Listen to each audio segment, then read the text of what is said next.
our churches were so desperate to keep up with the times, because our churches were so desperate to copy what they saw other churches doing, we just handpicked people that could sing really well, who had an amazing skill, who had an amazing gift, and we put a mic in their hand and they said, "You're the worship leader." But all they brought to the table was skill. All they brought to the table was talent.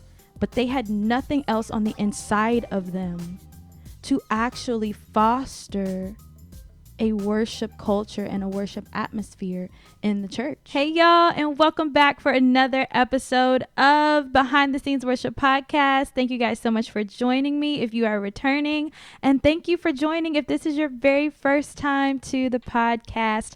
I love worship. I love to sing to the Lord. I love to offer up the best sacrifice of praise and worship to the Lord that I can. I usually start off by letting you guys know just a little bit about my worship background. I have been leading worship since I was about 14 years old. My mother was the worship leader for the church that I grew up in, and so I started singing, of course, there at my church, leading worship, and then I started singing in the community, and then I started traveling with full gospel singing, and then I went to college at Oral Roberts University, and I was leading worship with Souls of Fire, and I actually served as the assistant director my last year, a part of that group before I got married and moved to St. Louis with my husband, Lee, and now I'm the worship leader at my church, and I've been the worship leader there for, I guess, 3 years now.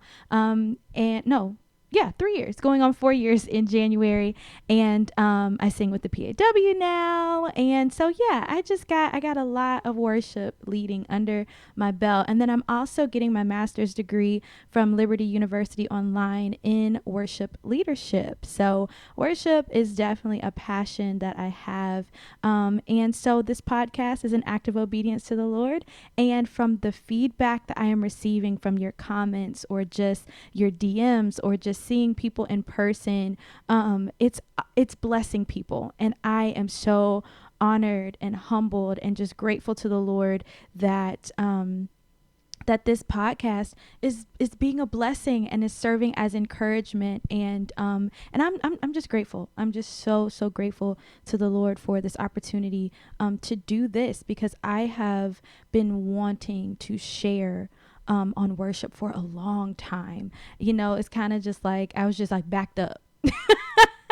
But now it's like I finally have an opportunity and an avenue to just share the things that the Lord has taught me over the years, and I'm grateful to share, and I'm grateful that you are here listening and watching, and I'm grateful. I really am. So today I want to talk about the fact that there's a difference between a worship leader and a song leader.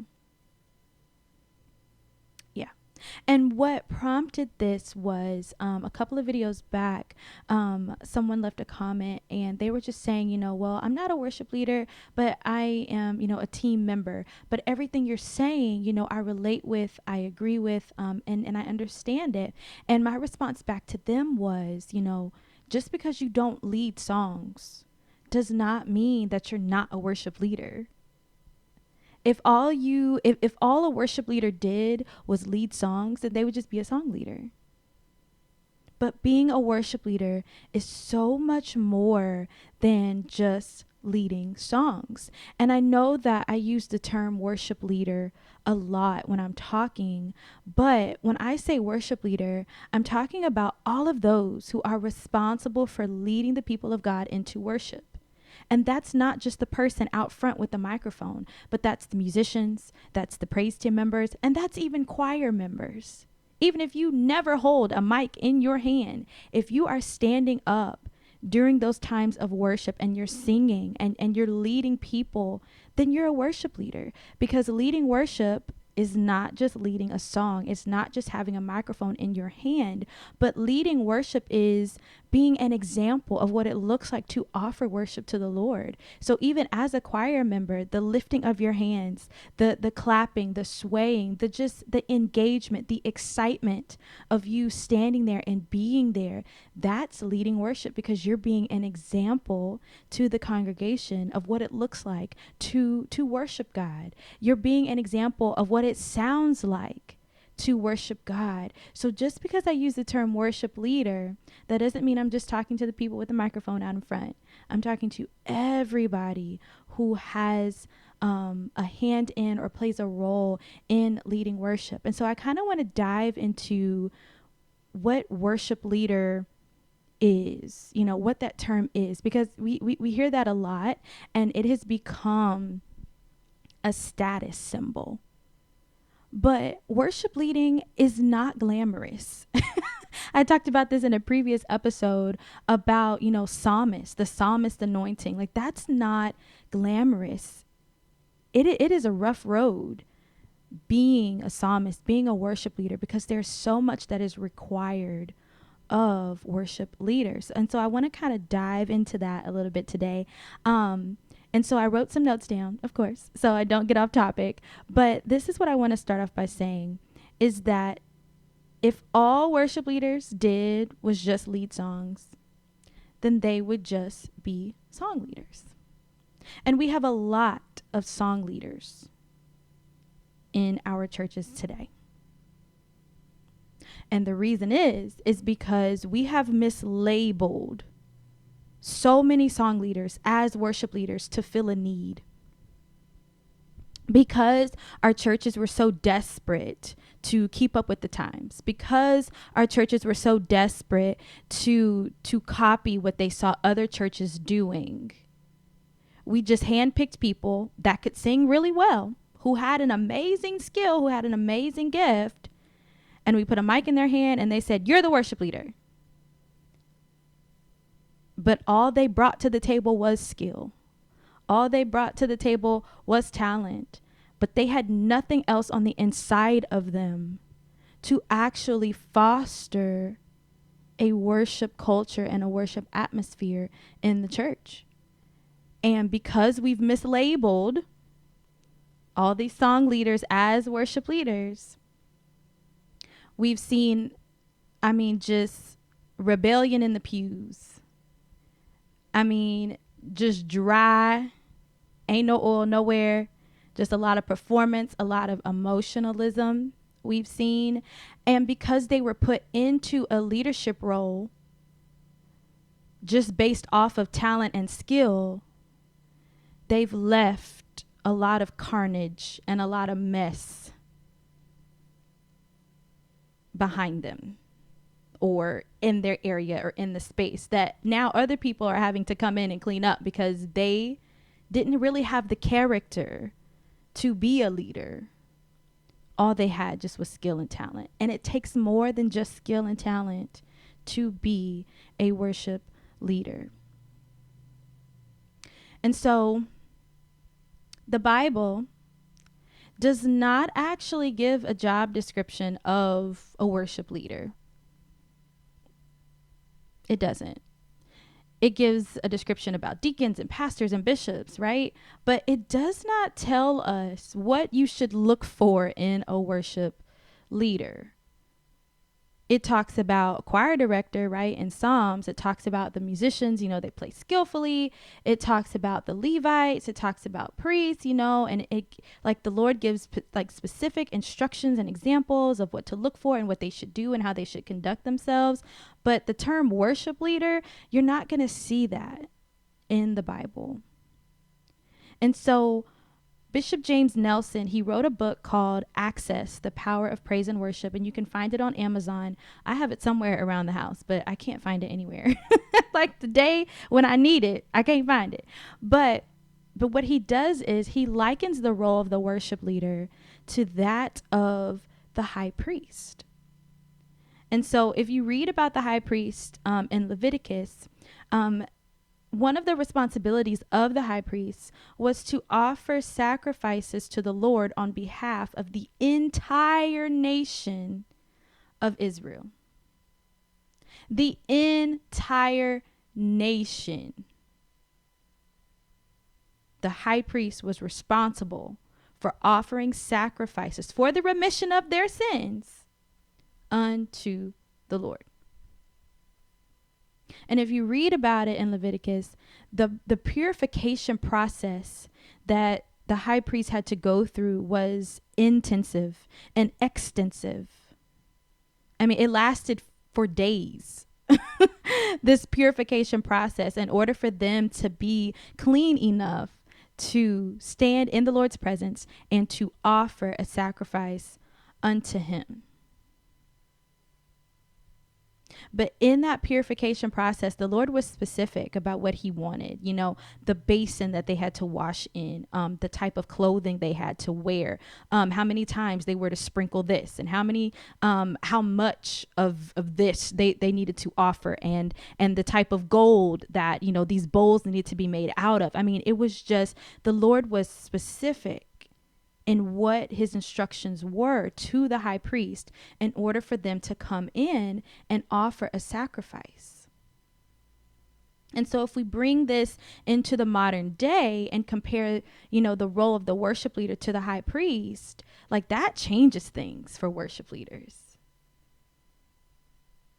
Because again, it's not just about sacrificing something to the Lord, but there's work that goes into being ready to make a sacrifice to the Lord.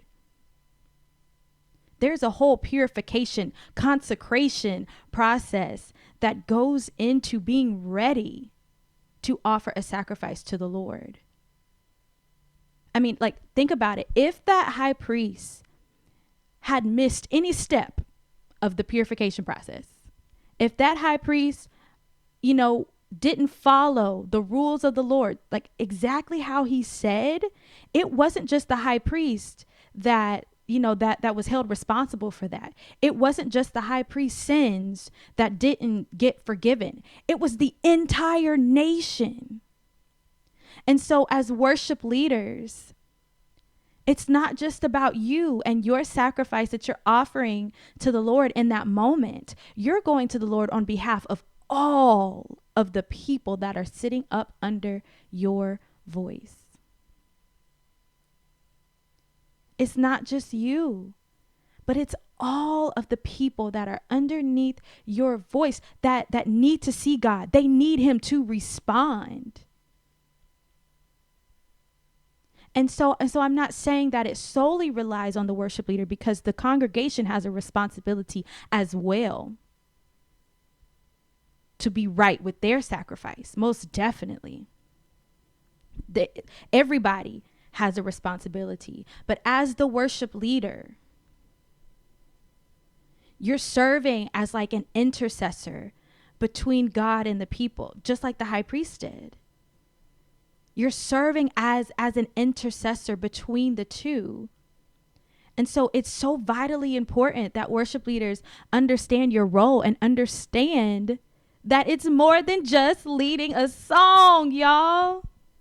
But there's so much work that goes into being ready to offer that sacrifice. So worship leading cannot be about personal gain and personal gratification, because literal lives are hanging in the balance. Lives are hanging in the balance, and they don't need to see you. The congregation don't need to see you or hear you. The congregation needs to see and hear the Lord. And they need him to respond.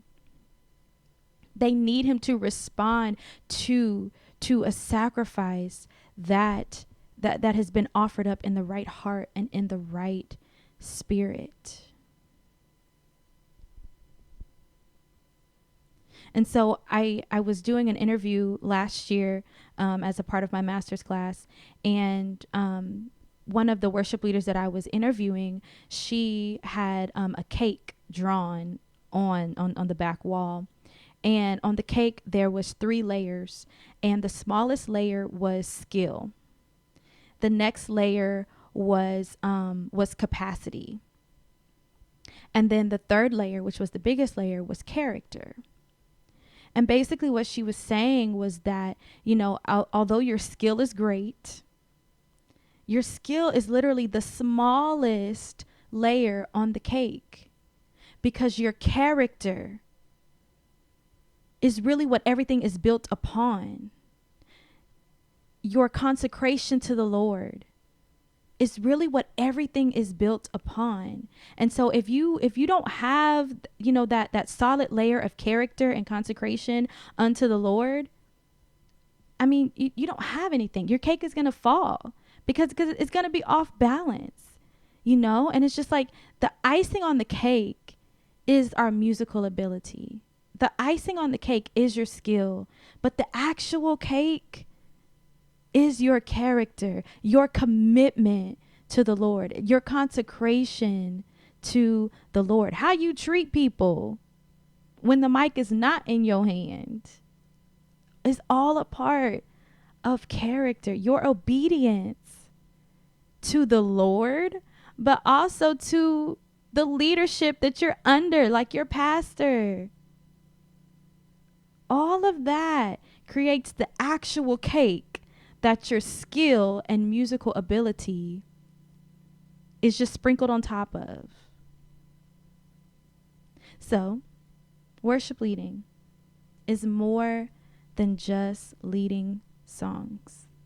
There's so much more that goes into leading worship, like your consecration, your character, your obedience to the Lord. And so I felt led to share that because that commenter, I was just like, there's so many more people out there who feel like, because they don't have a microphone in their hand, that they're not worship leaders. And that's just not true. That is just not true. Worship leader is a title. And yes, it is a work. It is a leadership role. And it is important and it is necessary and it is needed. But worship leader does more than just lead songs. Everybody who has a hand and plays a role in that worship segment in a service, they are all worship leaders.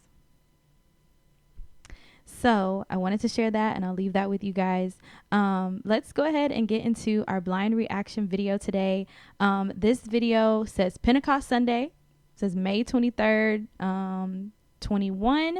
And all of these videos that I'm showing, you can find these on the LSC official YouTube page. And so let's get into it.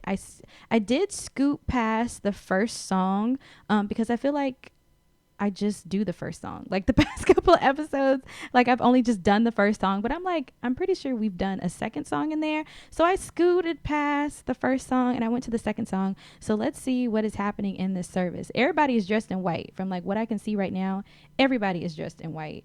So that makes sense. That's definitely on brand for Pentecost in an apostolic church. So let's look at this video.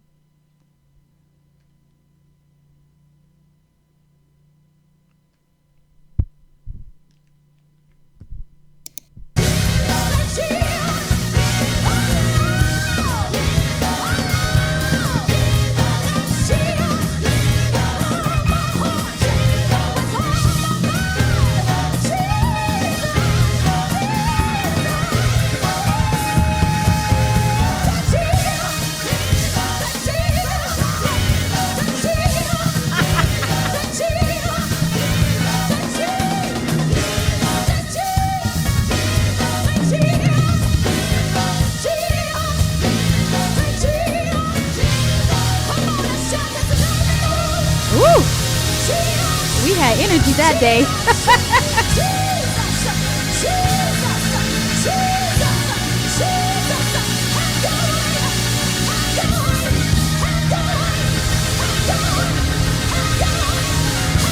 Talk about fire.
glad I did the clap break because I was getting tired for me. Jesus. The energy, Lord, that I had. Woo!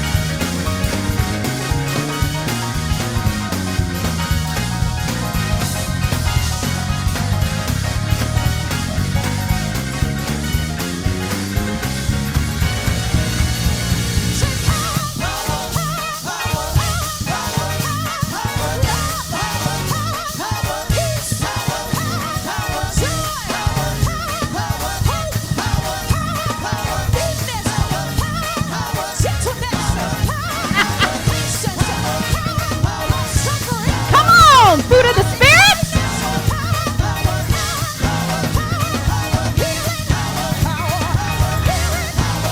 Yes! Woo!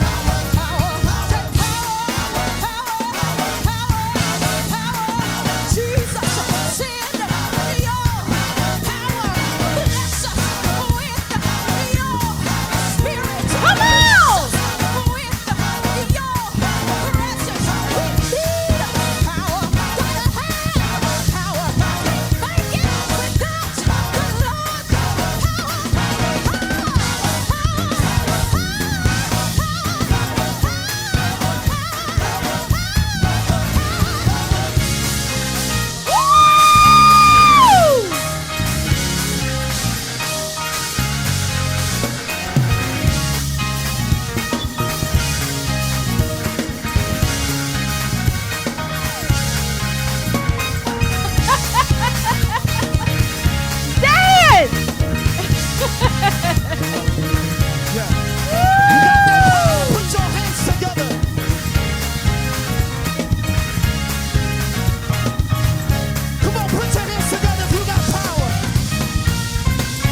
Do y'all hear our band right now, though? Woo!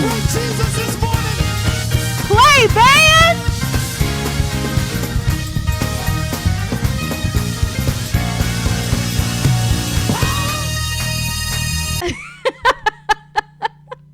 He was looking like, is y'all back up there yet? Come on, help me sing. Oh, wow. That is crazy. Oh my gosh. That is classic church right there. Classic church. Oh my gosh. Okay, so let's just talk about song selection. So why did we choose that? Because it was Pentecost Sunday, right? So Pentecost, Acts 2, you know, on the day of Pentecost, when the day was fully come, they was in one place, all on one accord, you know, and the Spirit from heaven came in, or like a rushing mighty wind. Okay, I already told y'all. I know the scripture. I just don't be saying stuff exactly how it is in the Bible. But anyways, Pentecost, okay? And so because we are apostolic, we made sure to choose a song that was classic Pentecostal, hand clapping, foot stomping church. And no, it is not technically praise and worship, but for African American churches, praise and worship developed out of testimony service or devotional service or devotion. And so over the years, as praise and worship has become more popular in the African American church, it has taken the place of devotion or testimony service. And so this song right here is definitely more testimony, more devotional service like, but given the occasion, and just given who we are as a church in our DNA, and then just as African Americans, just as Black folk in America, this song, it made sense to do it during praise and worship. I did not grow up singing these types of songs. I grew up Baptist, okay? And so Baptist folks do not clap this fast. Baptist folks are not this expressive. Baptist folks do not believe in dancing, or at least the church I grew up in. They did not believe in like just shouting and bucking. I mean, you have Baptist fits, right? You know,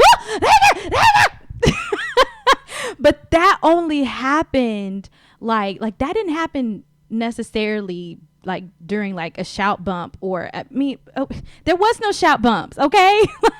Like, and it would just randomly happen. Like randomly somebody would just start screaming and hucking and bucking, but like just singing, a song, and then just going into, just dancing and just very expressive, like Baptist, like we just didn't do stuff like that. And so, like I said, I did not grow up singing this kind of music. Now, I was exposed to this kind of music because when I traveled with singing and with different groups, I was in different denominations and they sang songs like this. And so that's how I knew of it and I was familiar with it, but I did not feel confident in leading it myself. Not at all. I felt very out of place. I felt like my voice wasn't strong enough. I felt like my voice didn't have enough power to lead such a big song like this. But listening back, and I've said this for the past couple of episodes, is that, although internally I felt weak and I felt like I couldn't do it, I couldn't make it, I couldn't sing it, whatever the case may be, when I listen back to it, like I sound strong. I literally sound like I've been singing the song my entire life. But no, I have not. I only started singing like this kind of like church music like once I got to Lively Stone, which was about 6 years ago, or maybe 7-8 years ago, when my husband and I first started dating in 2015. That was like my first time like coming to Lively Stone and being a part of like really immersing myself into, this like Pentecostal apostolic like world of music. And so yeah, but I sound like I was singing it forever. And no, I was not. And I guarantee you, leading up, like even in rehearsals and things like that, I guarantee you, I felt like, yeah, no, this isn't for me. Can somebody else do this? Because I felt like I just wasn't prepared and like it just wasn't me. And, and so I'm grateful for the experience that I've had at Lively Stone, and just being in this world, because it definitely has, stretched me to learn a wider range of music, but then it's also stretched my voice to do things that I didn't think it could do, like driving songs like this. I never, like growing up, I didn't drive songs like this. Like nobody, if people gave me songs to lead, it was always like slow songs, very just pretty worship, songs and things like that. But then I got here, and in order to like just make it in my church, you got to have some sort of like, we going for it. Like we gonna have like Holy Ghost church here. And it's like, in order to make it in my church, like you have to tap into that. And so like being the worship leader has definitely stretched me into becoming that kind of singer. And, people back home would be like, you sound different. Why you sing like that? That's not how you used to be. That's not what you used to do. And I would just be like, why would you expect me to? Like, why would you expect me to be just what I was back home? Like, why would you expect me just to sing one type of song and one type of, a genre of song? Like, why would you expect me to only be able to do worship music? Like, no, like I can do multiple things. And so people have found and have learned that I can do multiple things, and I have found and learned that I can do multiple things.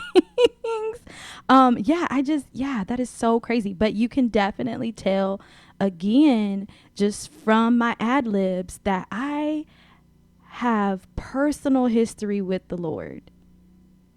Like the things that I was saying, like, man, I had to learn that for myself. I had to learn that for myself. But I also want to point out too, there were some things in there that I said that wasn't just something that I knew I needed, like healing power, delivering power, saving power, sustaining power. I was talking about all the different powers. And then I started talking about the gifts of the Spirit. And so some of those things, do they relate to me personally, or were they my personal song? No, it wasn't. But I knew my audience. I know my audience. I know that my audience, there's a lot of like sicknesses and illnesses like in the audience. And so I know that when I say healing power, that means something different for a lot of different people in our congregation. And so going back to what I was talking about before of being the intercessor between God and the people, I know that the people need healing. I know that the people have experienced healing. And so when I sing that out unto the Lord, that's me being that intercessor from the people to God, saying, send your healing power, because it's not that I need it, but I know that my people need it. I know that who I'm singing over, they need it. And so I just, yeah, I'm you're working as an intercessor as well between your people and God. And I was doing that in that moment. Man, what else would I say? So let's talk about like vocal choices that I did. So at the very beginning, I was up. Right?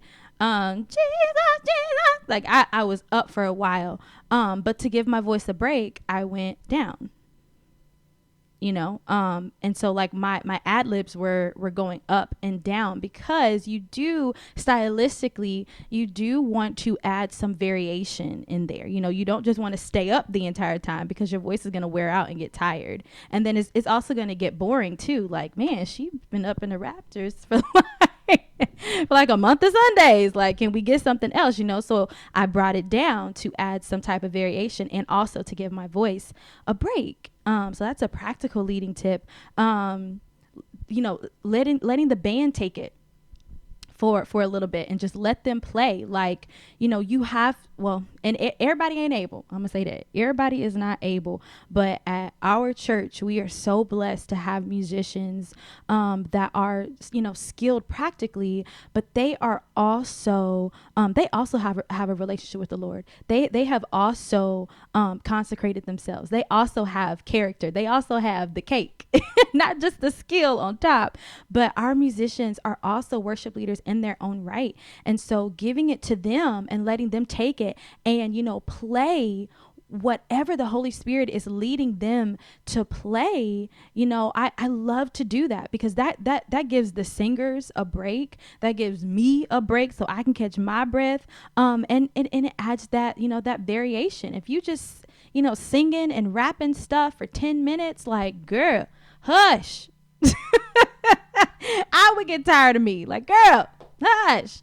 So I love to throw it to our band. And if you're in that position where you trust your musicians, and you have musicians that are not only skilled but consecrated as well to the Lord, throw them that song and let them take it for a while, so that you can catch your breath, and so your team can catch your breath, and so that it adds that that variation into the song.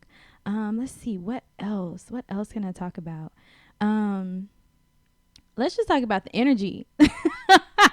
I had a lot of energy, and I do not know. I mean, it the strength of the Lord. Like, I tell you, I think this was a time when we were doing 2 services, I think. And so we had, or maybe we just had 1 service that day. But there was a portion of our time after COVID where we were having 2 services. And so we were having to wake up. I was having to wake up at like 4:30, 5 o'clock to get myself ready, to get my daughter ready, and to make sure we were out of the door so we could be at the church by 7:30 for sound check. And then we did 2 services at 8:30 and at, I believe, 10 or 10:30. I mean, it was a lot. But every time I stood up, it was just like the Holy Spirit would just take over, and I would just get this sudden burst of energy to be able to lead and go like full speed ahead. And so, one of the things that I'm so grateful for, and I'm finding in these old videos, is just how much of my strength was just the Lord. I mean, the Lord was my strength when I was physically tired, when I was mentally tired, emotionally tired, spiritually tired. The Lord was my strength to keep going and to keep pressing. And I'm so grateful to the Lord for that. Man, he's amazing. Let's see what else. What else? I think that is it. That was fun. That was fun and that was real churchy. Oh, that was so good. All right, I think that is it because I can't think of anything else that I want to say. So this is the end of episode. Is this 4? I think this is episode 4. Yeah. Yeah, this is episode 4. So this is the end of episode 4. Thank you guys so much for joining me. Thank you so much for listening. Thank you so much for watching. I hope that you enjoyed this podcast as much as I did. And I hope that there was something that I said that encouraged you and something that you can take away and maybe share with somebody else in your life that is a worship leader. What else am I going to say? Or what else am I supposed to say? Don't forget to like, share, comment, and subscribe. And I will see you guys in the next episode.